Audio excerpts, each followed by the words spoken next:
जी, इस वक्त हमारे साथ मौजूद हैं मुबारकपुर के माननीय विधायक अखिलेश यादव जी। तो आइए सीधा आपको उनसे जोड़ते हैं और जानने का प्रयास करते हैं कि क्या चल रहा है यहाँ का माहौल। तो सर, इस वक्त आप यहाँ के विधायक हैं और फिलहाल कैंपेनिंग भी चली रही है, तो क्या माहौल लग रहा है इस बार चुनाव का आपको? कुछ बात मेरे बारे में जानने की कोशिश किया आपने, इसके लिए मैं आपका बहुत बहुत धन्यवाद ज्ञापित करता हूँ। माहौल आप देख रहे हैं, पूरे मुबारकपुर में समाजवादी पार्टी के पक्ष में माहौल चल रहा है और सब लोग जानते हैं कि इस लोकसभा के चुनाव में जो उपचुनाव होने जा रहा है, इसमें किसी दूसरे दल का कोई मतलब नहीं है। लड़ सिर्फ एक व्यक्ति रहा है, बाकी दोनों उम्मीदवार की अपनी मजबूरियां हैं, वो लड़ रहे हैं, लड़ाए जा रहे हैं।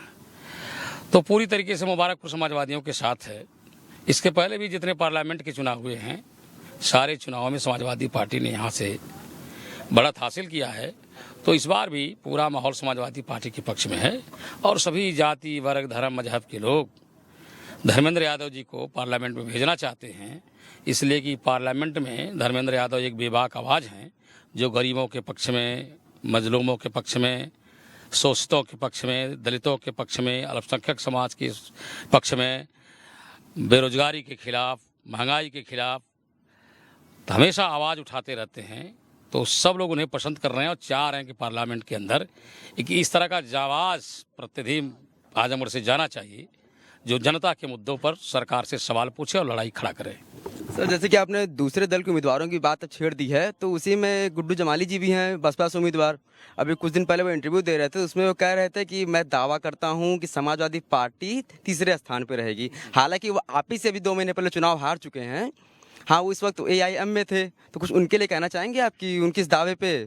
अब हम लोग एक दूसरे के मुकाबले में बहुत दिन से हैं और 2 बार उन्हें जीत हासिल हुई। जाहिर सी बात है, मैं उन्हें अपना बड़ा मानता हूँ।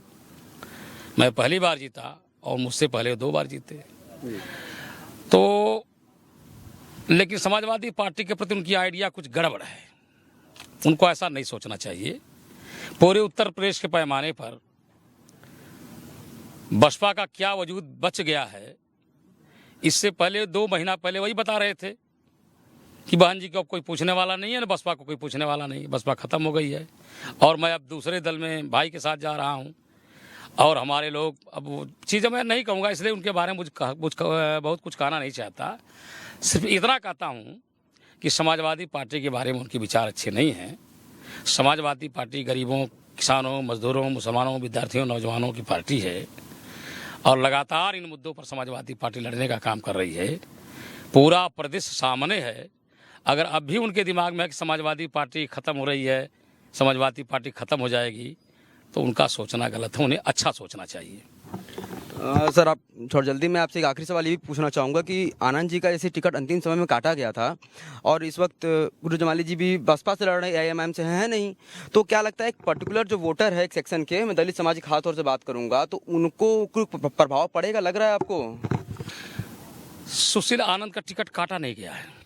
सुशील आनंद को समाजवादी पार्टी अपना उम्मीदवार बना करके पूरे देश और प्रदेश के अंदर एक नया संदेश देना चाहती थी कि समाजवादी पार्टी दलितों के बारे में बेहतर सोचती है और एक संदेश देना चाहती है, हम उनको जोड़ना चाहते हैं।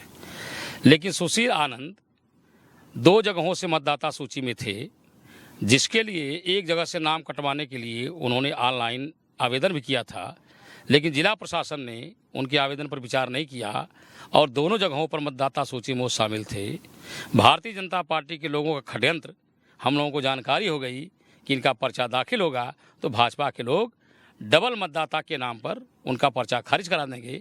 तो होशियार हो गए हम लोग, तो हम लोगों ने धर्मेंद्र जी को लड़ दिया, उनका टिकट कहीं काटा नहीं गया।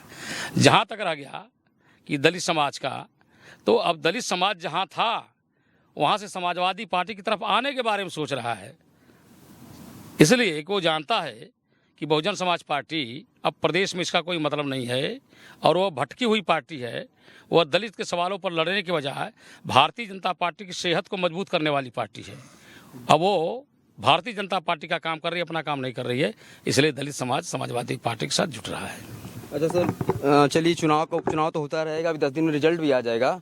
आप यहाँ से विधायक हैं और इस वक्त जो बीजेपी की तरफ से एक बयानबाजी हुई थी जिस पर काफ़ी वायलेंस भी हुआ काफ़ी शहरों में, सर उस पर आप अपने विधानसभा के लोगों के लिए कोई मैसेज देना चाहेंगे? मैं कहता हूँ कि आज पूरे देश और प्रदेश में सबसे पहली जो ज़रूरत है सांप्रदायिक सौहार्द और एकता की। भारतीय जनता पार्टी जिसके पास सरकार में रहते हुए जनता के लिए करने के लिए कुछ नहीं है, सिर्फ हिंदू मुसलमान के बीच में तफरका पैदा करके धर्म की राजनीति के आधार पर सरकार चलाती है और चलाना चाहती है। हम कहते हैं कि हमारे लोगों को संयम बरतना चाहिए। हालांकि मैं इस बात का विरोधी हूँ, आप जिस धर्म मजहब के मानने वाले अपने धर्म मजहब को मानिए, दूसरे के धर्म के या किसी भी धार्मिक पुरुष के, धार्मिक व्यक्ति के या जो हमारा आदर्श है धार्मिक, उसके खिलाफ टीका टिप्पणी करना बिल्कुल गलत है और उसके खिलाफ सरकार को कार्रवाई करना चाहिए। आपको स्वतंत्रता है, लेकिन किसी की भावनाओं को ठेस पहुंचाने की स्वतंत्रता नहीं होनी चाहिए। बहुत बहुत धन्यवाद सर आपका, आपने अपना कीमती समय दिया। मैं आपसे धन्यवाद कहूँगा। मैं पौरुष देवल, दैनिक देवल प्रेस की तरफ से अपने दर्शकों से कहूँगा चैनल को जरूर सब्सक्राइब कर लें।